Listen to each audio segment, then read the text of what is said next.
और उधर जंग में धमाका हुआ, साबिक रुकन पंजाब असेंबली का बेटा जाँ बहक हो गया। अदनान सरवर साबिक रुकन सूबाई असेंबली मोहम्मद सरवर के बेटे थे। आपको बता रहे हैं कि जंग में ये धमाके का वाकया पेश आया है और साबिक रुकन पंजाब असेंबली का बेटा जाँ बहक हो गया है इस धमाके की वजह से। और अदनान सरवर साबिक रुकन सूबाई असेंबली मोहम्मद सरवर के बेटे थे।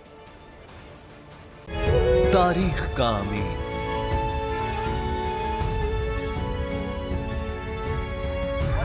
आजादी की अलामत,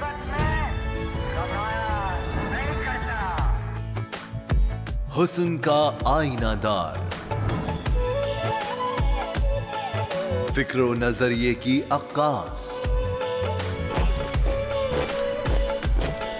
सरफराजी का गवाह, यानी हम सबका निगहबान पाकिस्तान।